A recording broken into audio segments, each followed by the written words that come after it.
Product अलग कहाँ लिखा था, सेम ही तो लिखा था, ये तो था C double bond and NH+, C double bond and NH+.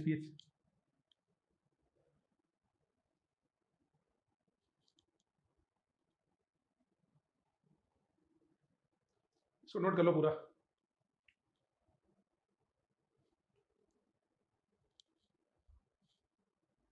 समझ रहे हो ना, ये हाइड्रोजोन बना, ये टॉटोमेरिज्म हुआ, फिर बेस ने H सब्सट्रेट किया, CO बॉन्ड बना, C डबल बॉन्ड N बन के निकल गया, और फिर जैसे कीटोन पे अटैक किया वाटर निकल गया, C डबल बॉन्ड N पे अटैक किया अमोनिया निकल गया, और ये जो प्रोडक्ट बन गया इसको बोलेंगे it is osazone of D glucose.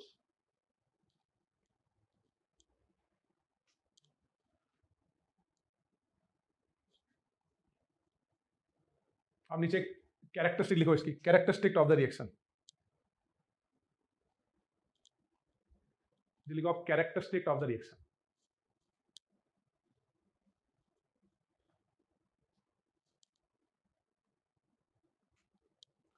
ठीक है, उसमें पहला पॉइंट लिखो कि 3 mole of phenyl hydrogen consume in this reaction. यानी इस फिनाइल हाइड्रोजन के कितने मोल कंज्यूम हो रहे हैं? 3 mole of phenyl hydrogen consume in this reaction. First point. ठीक है, नोट कर लिया ये. अब ये बताओ कि ओसाजोन फॉर्मेशन में किस कार्बन की कायरलिटी लॉस हो जाती है, किस कार्बन की कायरलिटी खत्म हो गई है? C1 carbon, C2 carbon, C3 carbon. C2 carbon, perfect. Second point लिखो, in osazone formation second carbon will lost its chirality. Osazone formation में सेकंड कार्बन की कायरलिटी जो है वो लॉस हो जाती है. ठीक है, अब आप मुझे ये बताओ कि डी ग्लूकोज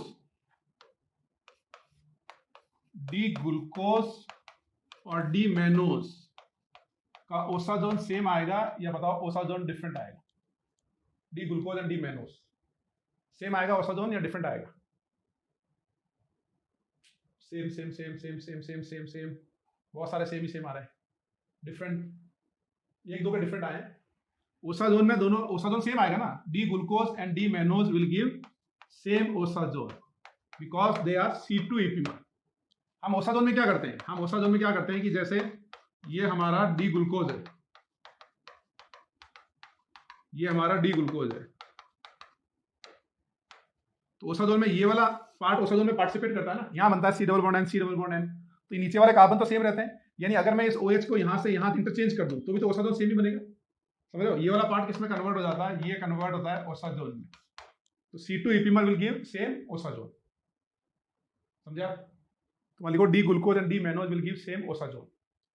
लेकिन एक इंटरेस्टिंग एग्जांपल है अपनी सोलोमन्स वाली बुक में है कि D glucose, D mannose and D fructose, इन तीनों के ओसाजोन सेम आते हैं. बताओ ये कैसे? D glucose, D mannose and D fructose give same osazone. Fructose कैसा ओसाजोन इनका सेम आ रहा है? बताओ, बोलो.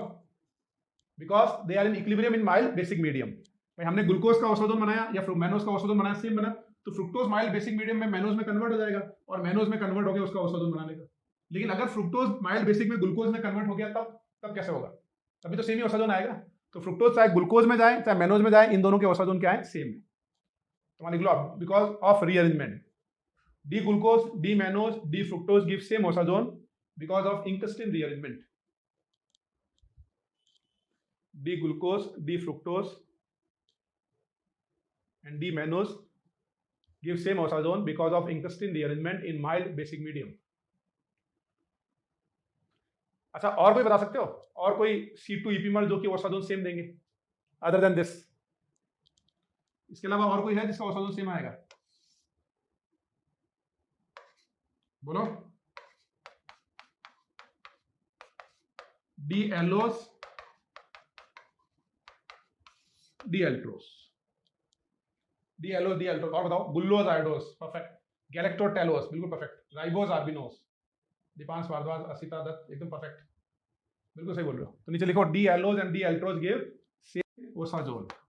Why they will give same osazone? Because they are C2 epimers. D allose and D altrose give same osazone because they are C2 epimers.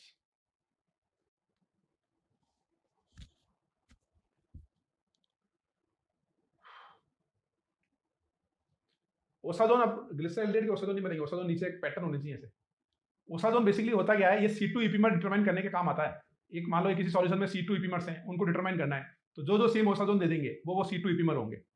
बस उसमें condition ये है कि वो सारे वहां पे एल्डो हेक्सोज होने चाहिए। Out of Aldo hexose C2 ईपीमर निकालना है, तो हम ओसाजोन से बता सकते हैं। ओके भाई, आगे बढ़े।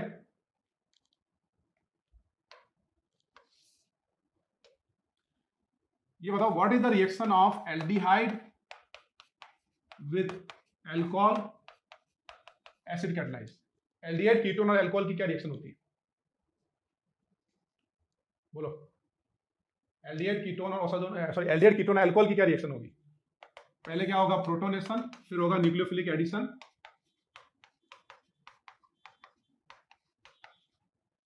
हमने प्रोटोनेट किया, न्यूक्लियोफिलिक एडिशन किया, H रीजनरेट हो गया, यानी ये क्या बन गया हमारा, हेमी एसिटल।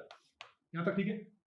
अब ये बताओ कि हेमी एसिटल के अंदर अगर मैं आपको फिर से H+ दे दूं और अल्कोहल दे दूं, तो बताओ what is the reaction, what is the product when hemiacetal react with alcohol in presence of H+ as a catalyst. क्या होगा बताओ, क्या बनेगा, एसिटल। यानी यहां से निकलेगा वाटर, बनेगा रेजोनेंस स्टेबलाइज्ड कैटायन, फिर अल्कोहल का अटैक, तो hemiacetal will convert into acetal. मतलब बेसिकली मैं ये समझाना चाह रहा हूं कि एल्डिहाइड की रिएक्शन अल्कोहल से करते हो तो एक मोल में हेमी एसिटल बनता है, फिर एक और मोल अल्कोहल ऐड करोगे तो वो क्या बना लेगा, हमारा एसिटल। तो पहले इसको नोट करो एक बार,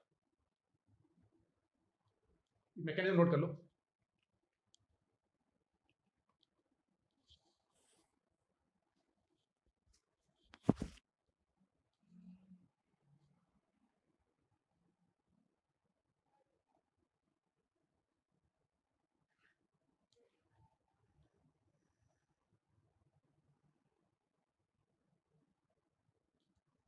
मैकेनिज्म में क्या हो रहा है, न्यूक्लियोफिलिक एडिशन, जैसे रिग्नार्ड का अटैक करते थे ना हम लोग, वैसे प्रोटोनेट किया, न्यूक्लियोफाइल अटैक किया, न्यूक्लियोफाइल अल्कोहल। हम ये मैकेनिज्म इस टाइप का पहले भी डिस्कस कर चुके हैं। हमने डिस्कस किया था protection of aldehyde ketone by glycol. Glycol डाला था तो क्या होता था, एल्डिहाइड कीटोन का हम एसिटल और वो बनाते थे कीटोन। तो मैंने ये समझाया तुम्हें कि अल्कोहल की रिएक्शन एल्डिहाइड कीटोन से हेमी एसिटल बनता है, फिर वो एसिटल बनता है। नोट कर लिया सबने, वॉरेन से भी किया था, ओके गुड।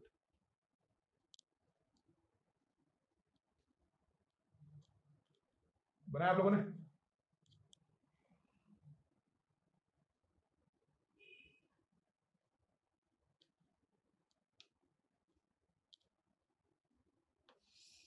दूसरा मुझे ये बताओ, मोर रिएक्टिव टूवर्ड एसिड, क्योंकि आगे हम जो रिएक्शन करेंगे सब यूज होगा। मोर रिएक्टिव टूवर्ड एसिड, एक तो हमारे पास अल्कोहल है और एक हमारे पास ये हेमी एसिटल है। तो बताओ इन दोनों में से मोर रिएक्टिव टूवर्ड एसिड कौन है, फर्स्ट या सेकंड, फर्स्ट या second. More reactive toward acid कौन है, hemiacetal is more reactive than alcohol. Because ऐसा क्यों, क्योंकि अगर हम इसमें एसिड यूज करेंगे तो यहां से निकलेगा water, and after removal of water formation of resonance stabilised carbocation, IIT carbocation, इसको हम आईआईटी कैटायन भी बोलते थे ना। तो वहां लिखो hemiacetal is more reactive than alcohol toward acid. हाँ, रेजोनेंस स्टेबलाइज बोलते हैं, आईआईटी कैटायन बोले, प्लस एम बोले।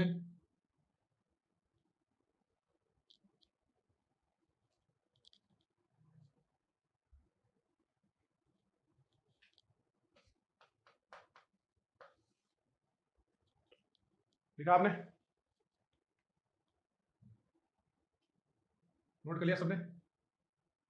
ये लिख लो आप, मैंने ये बोला कि hemiacetal is more reactive than alcohol toward acid, यानी इसका ये ऊपर जो लिखा था ना, ये बोला था hemiacetal is more reactive than alcohol toward acid. Okay भाई,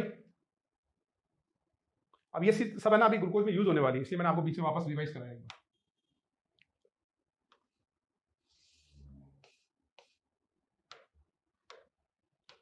अब देखो क्या है कि कुछ केमिकल प्रॉपर्टीज जो है ना, ग्लूकोज की कुछ केमिकल प्रॉपर्टीज जो है वो ओपन चेन स्ट्रक्चर से एक्सप्लेन नहीं होती है।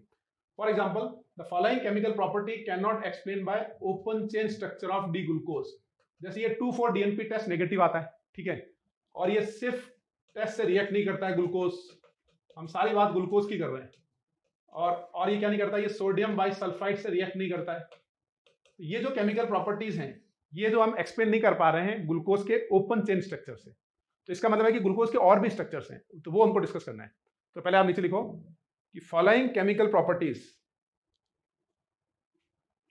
देखो आप, following chemical properties can not explain by, following chemical property cannot explain by open chain structure of D-glucose. Following chemical property cannot explain by open chain structure of D-glucose. देखा आपने, नीचे 3 property लिखो। Negative 2,4-DNP test, ये याद रखना है आपको, ये एनसीईआरटी में भी बहुत अच्छे से दे रखा है। Negative 2,4-DNP test.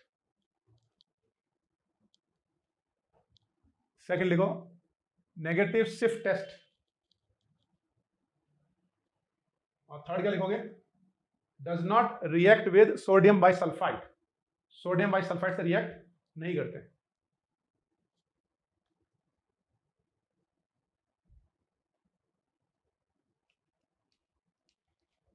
ओके भाई। अच्छा एक चीज और लिख लो कि अगर कहीं पे भी 6 मेंबर रिंग बनेगा ना, ऐसे ऑक्सीजन और 6 मेंबर रिंग, इसको बोलते हैं पाइरेन, और 5 मेंबर रिंग हैविंग ऑक्सीजन को क्या बोलते हैं,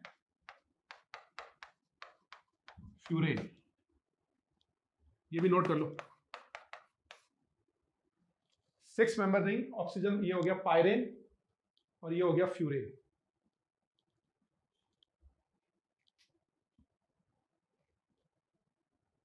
ओके भाई, नोट कर लिया, बोलो, लिख लिया तो बोलो, पायरेन फ्यूरेन, नोट कर लो, पायरेन furan.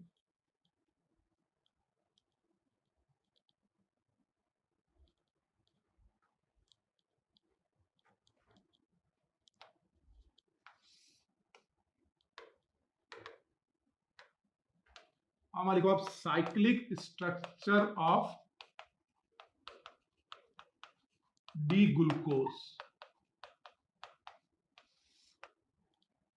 D glucose 3 different form में एग्जिस्ट करता है, इक्विलिब्रियम में 3 फॉर्म में एग्जिस्ट करता है।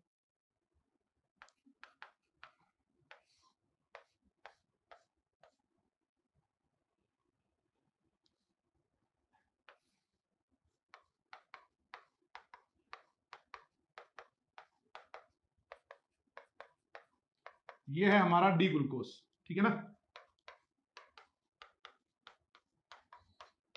अब हमने क्या किया इसमें, ये इक्विलिब्रियम में 3 फॉर्म में एग्जिस्ट करता है, मैं नंबर कर लेता हूं, बस ये कार्बोहाइड्रेट का इंपॉर्टेंट और लास्ट पोर्शन है 6 कार्बन।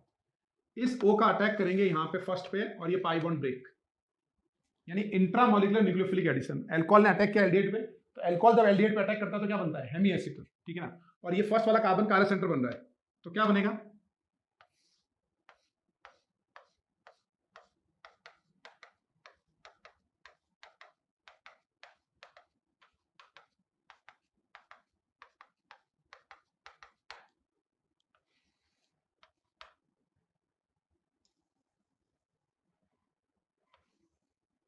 ये बनेगा साइक्लिक स्ट्रक्चर।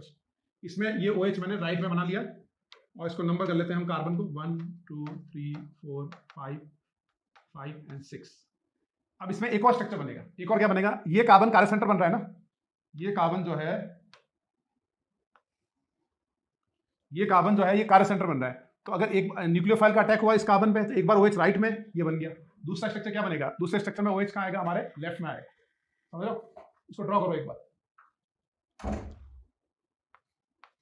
मैं इस तरह बनाता हूं, एक बार OH राइट में बनाएंगे, वो एक बार OH लेफ्ट में बनाएंगे, सभी लोगों को ड्रॉ करना है।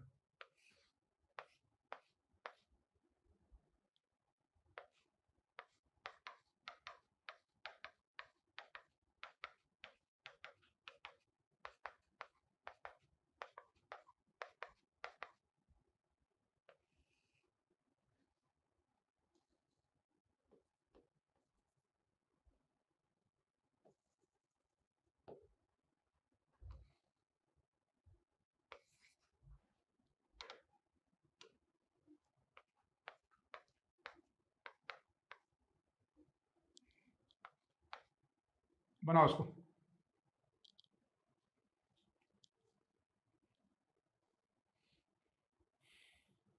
ये ग्लूकोज इंट्रामोलिकुलर न्यूक्लियोफिलिक एडिशन, एक बार OH राइट में और एक बार OH लेफ्ट में।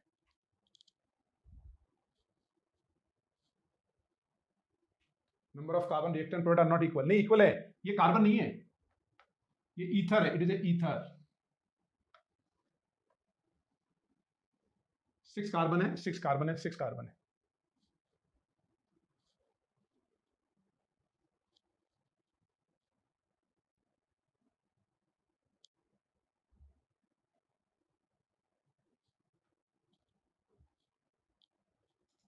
लिख लिया आपने? तीनों स्ट्रक्चर ड्रॉ कर लो, तब चैट बॉक्स में डन लिखना।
ड्रॉ कर लिया तो बताना।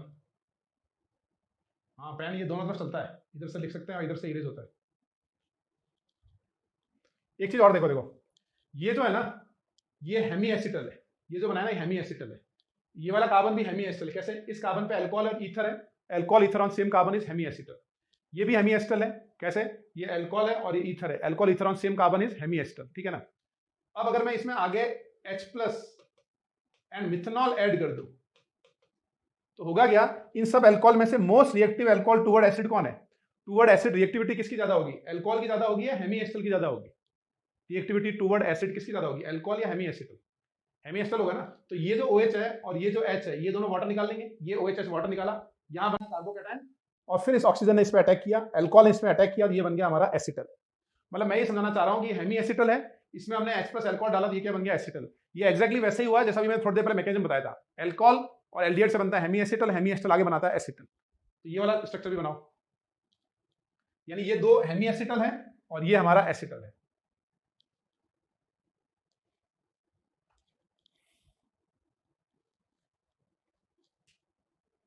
मतलब हमने क्या किया? इंट्रामोलिकुलर न्यूक्लियोफिलिक अटैक किया, तो OH राइट में, OH लेफ्ट में, ये बन गया हेमी एसिटल, और इसमें H+ अल्कोहल डालोगे तो बनेगा एसिटल। ये जो मैंने सिंबल बनाया है, इसका मतलब OMe राइट में भी हो सकता है, OMe लेफ्ट में भी हो सकता है। कैसे? क्योंकि जब वाटर निकल के यहाँ कार्बोकैटायन बनेगा तो ये कार्य सेंटर बन रहा है, तो आप अटैक अबाउट द प्लेन करो, बिलो द प्लेन करो, वो दोनों से सेम ही प्रोडक्ट, मतलब डिफरेंट प्रोडक्ट बनेंगे। हाँ, OMe can be on any side, ये इसका मतलब यही है कि OMe कहीं भी हो सकता है। स्ट्रक्चर बना लिया हो तब मुझे डन लिखना।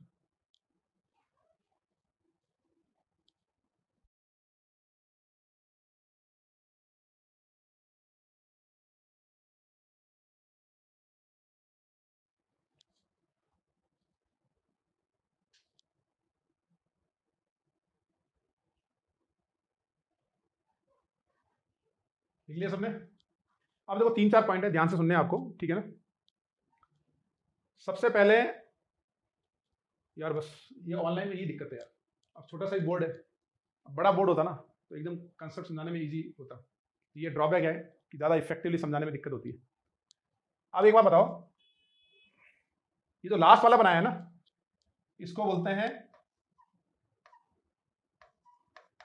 ग्लाइकोसाइड। ग्लाइकोसाइड का मतलब क्या होता है? एसिटल और कीटल ऑफ कार्बोहाइड्रेट। एसिटल और कीटल ऑफ कार्बोहाइड्रेट। लिखो लास्ट वाला, लिखो ग्लाइकोसाइड। एक जनरल टर्म है ग्लाइकोसाइड, उसका मतलब होता है एसिटल और कीटल ऑफ कार्बोहाइड्रेट।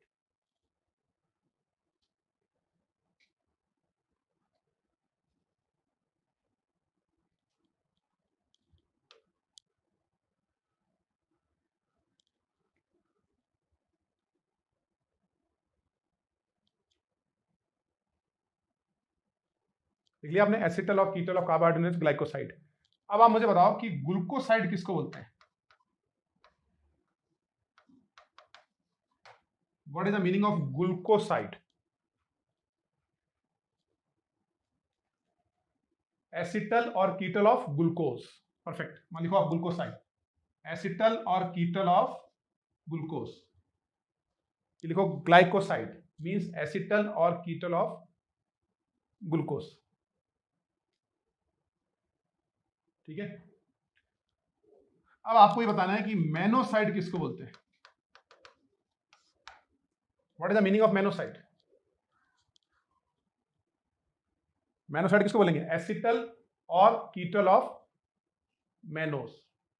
परफेक्ट, लिखो एसिटल और ketal of mannose is known as mannoside.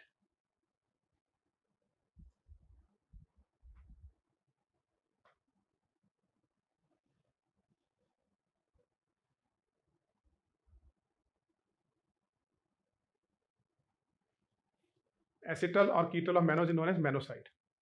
अब आप ये बताओ फ्रुक्टोसाइड किसको बोलते हैं? What is the meaning of fructoside? Acetal और कीटल ऑफ फ्रुक्टोज। परफेक्ट, लिखो आप फ्रुक्टोसाइड मींस एसिटल और कीटल ऑफ फ्रुक्टोज।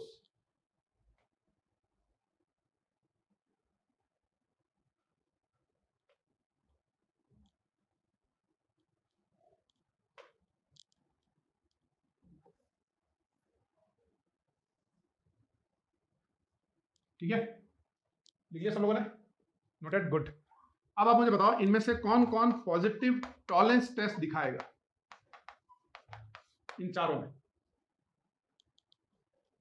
में से कौन कौन पॉजिटिव टॉलरेंस टेस्ट दिखाएगा?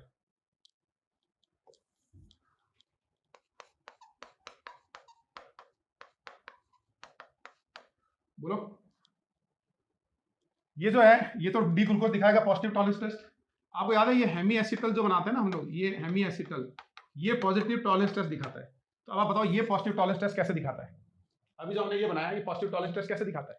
क्योंकि ये हेमी एसिटल ब्रेक हो जाता है, माइल्ड बेसिक मीडियम में ब्रेक होकर ये क्या बना लेगा? ये एल्डिहाइड बना लेगा ना ऐसे। तो अगर हम इसको ब्रेक करेंगे तो ये सी डबल बॉन्ड ओपन के एल्डिहाइड बनेगा और एल्डिहाइड क्या होंगे? पॉजिटिव टॉलरेंस टेस्ट दिखाएंगे। तो हमको चेक करना है कि हेमी एसिटल है या नहीं है। अब बताओ इसका आंसर क्या है? कौन कौन इसमें से पॉजिटिव टॉलरेंस टेस्ट दिखाएंगे? इसमें पहला वाला पॉजिटिव टॉलरेंस टेस्ट दिखाएगा क्योंकि इसके पास हेमी एसिटल है, तो ये सीओ बॉन्ड बन के बॉन्ड ब्रेक होगा, यही चीज बना लेगा डी ग्लूकोज। और इसमें एल्डिहाइड है तो ये पॉजिटिव टॉलरेंस टेस्ट दिखाएगा। ये भी पॉजिटिव टॉलरेंस टेस्ट दिखाएगा। ये क्यों दिखाएगा? क्योंकि जब सी डबल बॉन्ड बनेगा, बॉन्ड ब्रेक होगा, हेमी एसिटल इन माइल्ड बेसिक मीडियम, तो ये कन्वर्ट हो जाएगा किसमें? D glucose. और डी ग्लूकोज में एल्डिहाइड है, पॉजिटिव टॉलरेंस टेस्ट। लास्ट वाला जो है वो नेगेटिव टॉलरेंस टेस्ट, क्योंकि लास्ट वाला जो है वो बेसिकली क्या है? एसिटल। और एसिटल जो होते हैं वो कैसे टेस्ट देते हैं? Negative Tollens test. Hemiacetal can give positive Tollens test, वो ब्रेक करके देखना पड़ेगा। ठीक है, जो पॉजिटिव टॉलरेंस टेस्ट देते हैं उनको हम बोलते हैं रिड्यूसिंग शुगर। रिड्यूसिंग शुगर की डेफिनेशन क्या है? Carbohydrate which give positive Tollens test. तो बताओ इन चारों में से कौन सा रिड्यूसिंग शुगर है? बताओ इन चारों में से कौन रिड्यूसिंग शुगर है? पहला, दूसरा और तीसरा। इन चारों में से कौन नॉन रिड्यूसिंग शुगर है? नॉन रिड्यूसिंग मतलब क्या? Which give negative Tollens test. तो बताओ चारों में से नॉन रिड्यूसिंग कौन है? लास्ट वाला है ना, नॉन रिड्यूसिंग। ये बात समझे आप? ठीक है, अब एक और चीज, इन चारों में बताओ कौन कौन ओसाजोन बनाएगा? इन चारों में कौन कौन ओसाजोन बनाएगा? ओसाजोन कब बनता है? जब ये D glucose 3 mole of phenyl hydrogen से रिएक्ट करता है। ओपन चेन स्ट्रक्चर बनना चाहिए और ओसाजोन होता है माइल्ड बेसिक मीडियम में, यानी ये तो ओसाजोन बनाएगा ही बनाएगा। लेकिन अब इसको चेक करना है, तो इन माइल्ड बेसिक मीडियम होगा क्या? इन माइल्ड बेसिक मीडियम ये बॉन्ड ब्रेक होके hemiacetal convert into aldehyde, और अगर ये इसमें कन्वर्ट होगा तो फिर ये भी तो ओसाजोन बनाएगा। तो हमें चेक करना है कि इनमें से माइल्ड बेसिक में कौन ओपन चेन में कन्वर्ट हो रहा है। तो जो माइल्ड बेसिक में ओपन चेन में कन्वर्ट हो रहा है वो ओसाजोन बनाएगा। ये बात समझे आप? ठीक है, अब सिमिलरली ये लास्ट वाला देखो, इसको देख के बताओ कि क्या ये ओसाजोन बनाएगा या नहीं बनाएगा। थर्ड वाले के बारे में बताओ, क्या थर्ड ओसाजोन बनाएगा या नहीं बनाएगा? यस और नो? यस बनाएगा ना, परफेक्ट। लास्ट वाला बताओ, क्या ये ओसाजोन बनाएगा कि नहीं बनाएगा? ये जो हमने ग्लूकोसाइड बनाया है, कि glucoside undergo osazone formation? No, because in basic medium it will not convert into open chain. Basic medium में ये ओपन चेन में कन्वर्ट नहीं होगा, तो इसका जो है ओसाजोन फॉर्मेशन नहीं होगा। ये बात समझे आप? मतलब पूरा जो है, ये पूरा जो अपन डिस्कस कर रहे हैं ना, ये सब डिपेंड कर रहा है हेमी एसिटल पे। जिसके पास हेमी एसिटल है उसके पास सब कुछ है, और जिसके पास हेमी एसिटल नहीं है उसके पास कुछ भी नहीं है। समझे तुम? क्या समझे बताओ? जिसके पास हेमी एसिटल है उसके पास सब कुछ है, और जिसके पास हेमी एसिटल नहीं है उसके पास कुछ भी नहीं है। ठीक है ना? अब एक और चीज है, फोर्थ है म्यूटा रोटेशन।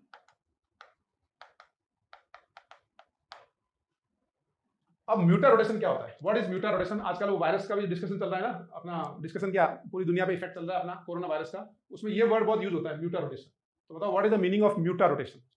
म्यूटा रोटेशन का मतलब यह है, जैसे यहां पे है स्पेसिफिक रोटेशन, इस तरफ है एस आर स्पेसिफिक रोटेशन, इस तरफ है टाइम। देखो म्यूटा रोटेशन की डेफिनेशन क्या है? उसकी डेफिनेशन है the change in specific rotation of a optically active compound in a solution with respect to time to an equilibrium value is known as mutarotation. The change in specific rotation of a optically active compound in a solution with respect to time to an equilibrium value is known as mutarotation. इसको हिंदी में समझे कि जैसे मान लीजिए alpha D glucopyranose है, उसको आपने किसी सॉल्यूशन में रखा, तो आफ्टर सम टाइम वो specific rotation equilibrium value attend कर लिया, तो ये जो इक्विलिब्रियम वैल्यू अटेंड करने का प्रोसेस है इसको बोलते हैं अपन म्यूटा rotation. The change in specific rotation of an optically active compound in a solution with respect to time to an equilibrium value is known as muta rotation. अब हो क्या रहा है कि हमारे पास जैसे ये म्यूटा रोटेशन शो करेगा, इसमें खैर वो डिफाइन नहीं है, ये शो करेगा ये नहीं करेगा। इनिशियली जैसे ये अपन OH जो लेफ्ट में बनाते हैं उसको बोलते हैं, राइट में बनाते हैं उसको बोलते हैं अल्फा, लेफ्ट वाले को बोलते हैं हम बीटा। तो हो क्या रहा है कि अगर इनिशियली बीटा है, बीटा हमारे पास प्योर है, इसको मैंने माइल्ड बेसिक में रखा, तो माइल्ड बेसिक में ये कन्वर्ट हो जाएगा ओपन चेन स्ट्रक्चर में। एक बार ओपन चेन आ गया तो फिर वो अल्फा भी बना सकता है, फिर वो बीटा भी बना सकता है, दोनों बना सकता है। तो ये जो इक्विलिब्रियम वैल्यू अटेंड करेंगे इस प्रोसेस को बोलते हैं म्यूटा रोटेशन। अब सिमिलरली इसको जब माइल्ड बेसिक में रखा तो ये ओपन चेन में कन्वर्ट हो गया, और ओपन चेन में आने के बाद फिर वो अल्फा बीटा दोनों बना रहा है, तो हम कहेंगे यस इट अंडरगो म्यूटा रोटेशन। तो म्यूटा रोटेशन कौन शो करता है? जिसका ओपन चेन स्ट्रक्चर बनता है। अब मुझे बताओ कि लास्ट वाला जो है ये म्यूटा रोटेशन शो क्यों नहीं करता है? इस लास्ट वाले में क्या दिक्कत है बोलो? अगर मैं इसको माइल्ड बेसिक मीडियम में रखूंगा तो ether are stable in basic medium, alcohol are stable in basic medium, क्या ये माइल्ड बेसिक में ये वाला स्ट्रक्चर जो है इसमें कन्वर्ट होगा या नहीं होगा? यस और नो? नहीं होगा। तो अगर इसका ओपन चेन स्ट्रक्चर नहीं बनेगा तो इसका मतलब है इसका म्यूटा रोटेशन नहीं होगा। अगेन वही कंसेप्ट है, इसके पास हेमी एसिटल है, और जिसके पास हेमी एसिटल है उसके पास सब कुछ है, जिसके पास हेमी एसिटल नहीं है उसके पास कुछ भी नहीं है। जैसे हम कहते हैं कि जिसके पास मम्मी डैडी है उसके पास छत है, उसके पास दुनिया में सब कुछ है, पैसा, रैंक, समझ लो, नाम वगैरह, ये सब सेकेंडरी चीजें हैं अगर हमारे पास हमारे पेरेंट्स हैं। समझ लो तुम? तो वैसे ही इनके पास इनके पेरेंट्स हैं तो इनके पास सब कुछ है, बाकी चीजें हो जाती है सब, इनके पास कुछ भी नहीं। समझ लो? ठीक है? हाँ अपन लिखेंगे, अब थोड़ा और लिखेंगे। अच्छा एक मैंने चीज बोला कि अगर OH लेफ्ट में हो तो उसको बीटा बोलते हैं, OH राइट में उसको अल्फा बोलते हैं। इसका नाम है अल्फा डी ग्लूकोपायरेनोज। तो आप ये बता सकते हो इसका नाम अल्फा डी ग्लूकोपायरेनोज क्यों है? इसका नाम अल्फा क्यों है? क्योंकि ये OH राइट में है। इसका नाम डी ग्लूको क्यों है? क्योंकि ये डी ग्लूकोज से आया है। इसका नाम पायरेन क्यों है? क्योंकि कितने मेंबर का रिंग बना रहा है? 6। इसका नाम ओस क्यों है? क्योंकि वो कार्बोहाइड्रेट है। तो अल्फा राइट में OH, डी ग्लूकोज से आया, 6 मेंबर रिंग, और ओस कार्बोहाइड्रेट। अब आप सिमिलरली बताओ इसका नाम क्या होगा? इसका नाम अल्फा डी ग्लूकोपायरेनोज है, तो बताओ इसका नाम क्या है? बोलो। इसका नाम है बीटा डी ग्लूकोपायरेनोज। बीटा मतलब OH लेफ्ट में, डी ग्लूकोज से आया, पायरेन 6 मेंबर रिंग, ओस कार्बोहाइड्रेट। बात समझे तुम? ठीक है? लिखेंगे, सारे पॉइंट लिखने हैं अपने को, ठीक है ना? बीटा डी ग्लूकोपायरेनोज और अल्फा डी ग्लूकोपायरेनोज के लिए अलग टर्म यूज होता है, वो होता है एनोमर्स। अब देखो एनोमर्स क्या होते हैं? Anomers, alpha and beta D glucopyranose are anomers. तो इसकी डेफिनेशन है anomers are two sugar, means anomers are two carbohydrate which has different configuration across that carbon which is functional group in open chain compound। Anomer 2 carbohydrate है जिसमें सिर्फ वो वाला carbon different है जो कि ओपन चेन कंपाउंड में functional group है, यानी 2 sugar different configuration across that carbon which is functional group in open chain compound. ठीक है ना? यानी मैं इसको ऐसे समझाऊं कि अगर इस O का अटैक फंक्शनल ग्रुप पे होगा, ऑक्सीजन का अटैक फंक्शनल ग्रुप पे होगा, उससे जो 2 आइसोमर बनेंगे वो दोनों आइसोमर में क्या रिलेशन होगा? एनोमर्स। बेसिकली ये डायस्ट्रोमर है, एनोमर्स है। Anomer is a Greek word, anomer Greek word है, उसका मतलब होता है टॉप मोस्ट कार्बन। ठीक है ना? तो अब आप मुझे बताओ कि ग्लूकोज के अंदर एनोमेरिक कार्बन C1 है या C2 है? Which is the anomeric carbon in D glucose? C1। Functional group carbon in open chain compound is anomeric carbon, C1 anomeric carbon है, C2 नहीं है। अब अगर मैंने यहां पे कोई HOH चेंज कर दिया ना, थर्ड कार्बन पे HOH चेंज कर दिया, तो वो एनोमर्स नहीं है। एनोमर्स में सिर्फ चेंज क्या होगा, that carbon which is functional group in open chain compound. ये फंक्शनल ग्रुप जो है इसके ऊपर जो चेंज होंगे तब उन दोनों को अपन एनोमर्स बोलेंगे। तो समझे? तो पहले नीचे ये टेबल बनाओ, ये चारों नोट करो, टॉलरेंस पे डेफिनेशन लिखते हैं, सबकी डेफिनेशन लिखेंगे। पहले ये लिखो, टॉलरेंस, रिड्यूसिंग, ओसाजोन, म्यूटा रोटेशन। ये टेबल बना लो पहले, राइट रॉन्ग कर लो।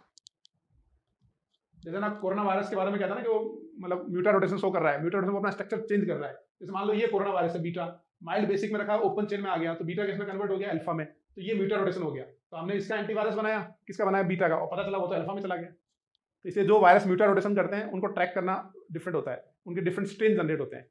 जैसे अभी कोरोना के बारे में कह रहे हैं कि 32 टाइम वो म्यूटा रोटेशन शो कर चुका है, 32 टाइम वो अपना स्ट्रक्चर चेंज कर चुका है। इसलिए क्या होता है कि डिफरेंट जगह पे डिफरेंट हो रहा है। आपको ऐसे लोग मिलेंगे जो कहेंगे यार कोरोना वायरस से कुछ हुआ ही नहीं, मेरे को तो कोई इफेक्ट नहीं हुआ, मेरे तो आके निकल गया। समझो, जो हेल्दी होगा, इम्यूनिटी अच्छा होगा, उससे भी इंपॉर्टेंट है कि कौन सा वायरस इफेक्ट किया है। और कई ऐसे भी मिलेंगे जो 40-45 की एज में भी डेथ हो रही है, उनकी इम्यूनिटी कम होगी, पहले से डिजीज होगी, या फिर एक कारण ये भी हो सकता है कि जो 32 टाइप के कोरोना वायरस हैं उनमें से वो कौन सा उसको इफेक्ट कर रहा है, कौन सा स्ट्रेन उस पर काम कर रहा है। जैसे कोटा में भी पहले कुछ दिनों तक बहुत केस आ रहे थे, ठीक है, 15-20 मतलब हफ्ते पहले से बहुत ज़्यादा केस आ रहे थे। तो आज सुबह ही मेरे एक डॉक्टर साहब से बात हुई, वो रनिंग में आते हैं डॉक्टर साहब, तो मैंने उनको पूछा, डॉक्टर साहब एकदम से कोरोना वायरस कम कैसे हो गया 5-7 दिन से, मुझे तो डाउट हो रहा है, पहले 200-300 मरीज आ रहे थे, 400 आ रहे थे, अब 50-60 ही आ रहे हैं। तो उन्होंने कहा, डॉक्टर साहब बोला यार हमें भी पता नहीं क्या हुआ है, ठीक है ना। तो उन्होंने ये बोला प्रॉबली अब जो स्ट्रेन है वो कोई वीकर स्ट्रेन है, और या फिर ज़्यादातर लोग इफेक्ट हो चुके हैं, वो रिकवर हो गए। तो मतलब गुड न्यूज़ थी। क्षितिज बोल रहा है मेरे को कोरोना वायरस हुआ था, 7 दिन बाद चला गया, क्योंकि क्षितिज तुम्हारी इम्यूनिटी अच्छी है ना यार, जो भी ऑर्गेनिक केमिस्ट्री की क्लास करते हैं ना उसकी इम्यूनिटी अच्छी हो जाती है। अरे ऑर्गेनिक केमिस्ट्री में knowledge of organic food, healthy foods. Table बनाओ, Tollens, reducing, osazone, beta rotation. मैंने टेस्ट नहीं करवाया यार अभी कोरोना वायरस पे, तो मैं सोच रहा हूँ बाद में बहुत मूवीज आएगी उस पर यार, एक से बढ़कर एक मूवी बनेगी इस पर। तो आने वाले 10-15 साल तक अपने को 50 मूवीज देखनी है कोरोना, और फिर अपने को एग्जैक्टली कई सालों बाद पता चलेगा कि एग्जैक्टली कोरोना वायरस था क्या।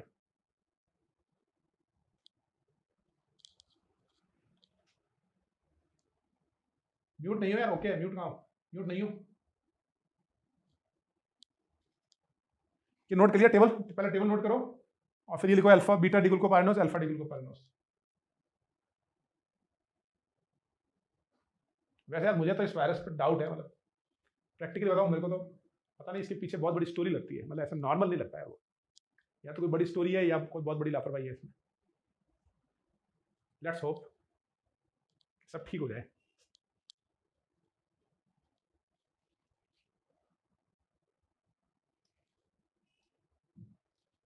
चेरनोबिल टाइप कुछ होगा, हाँ ये हो सकता है, चेरनोबिल टाइप भी हो सकता है। चेरनोबिल तो खैर यार न्यूक्लियर, तो अब मेरे को समझ में आया कि इस वायरस के सामने न्यूक्लियर तो कुछ भी नहीं है।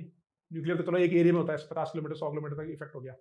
अब ये वायरस तो यार पूरी दुनिया का चक्कर रोक दिया उसने। चलिए टेबल बना ली सबने, अब ये नाम लिख लिया, बीटा डिग्लूकोपायरिनोस, अल्फा डिग्लूकोपायरिनोस। तो पहले लिखो आप definition of anomers, definition of anomers लिखो, anomers are two sugar, anomers are two sugars, anomers are two sugars which has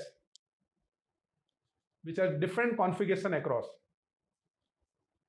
anomers are two sugars which are different configuration across that carbon, anomers are two sugar which are different configuration across that carbon which is functional group in open chain compound, which is functional group in open chain compound।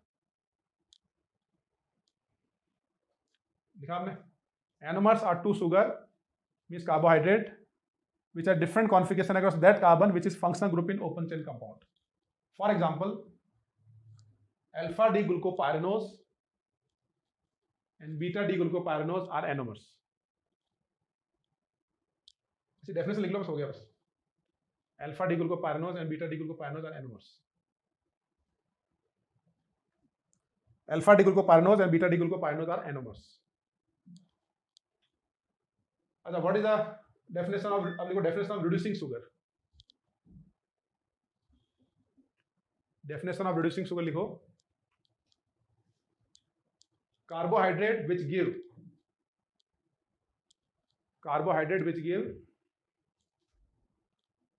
positive tolerance or Fehling test. Carbohydrate which give positive tolerance or Fehling test is known as reducing sugar.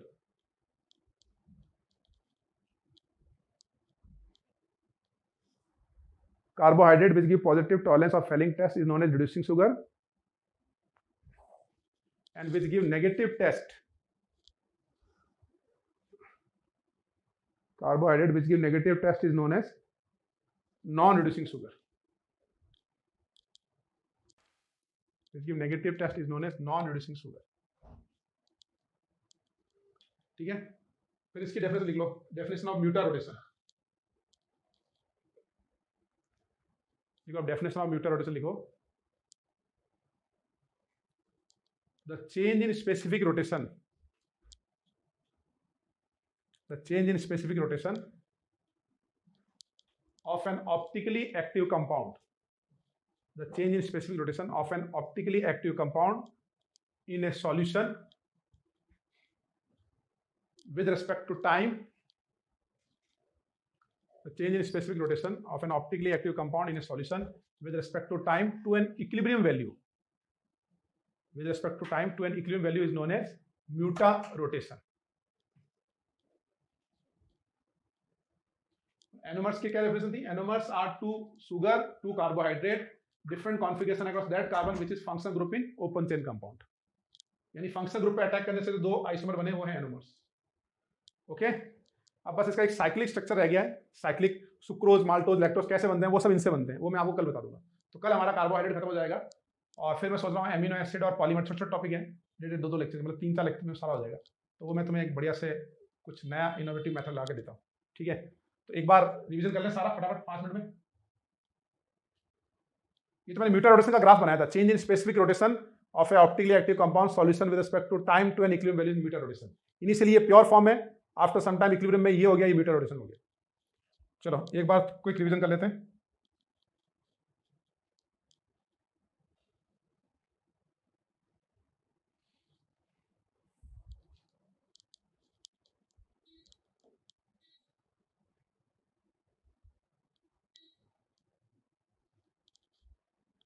बोलते जाओ साथ साथ में.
ऐसे नमस्कार.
हाँ एक छोटा किया था इसलिए एक के ऊपर एक आ गया वो। ठीक है, हो गया कंप्लीट। ओके, तो इसकी मैं नोट्स भी शेयर कर देता हूँ, डेफिनेशन वगैरह तो लिखने में उसमें कोई दिक्कत होगी तो नोट शेयर कर लेंगे। ओके, तो कल मिलते हैं, फिर कल अपन कार्बोहाइड्रेट पूरा कर लेते हैं और कल फिर एमिनो एसिड और पॉलीमर का प्लान अपन डिस्कस कर लेंगे। ओके भाई, नमस्कार, जय हिंद, जय भारत।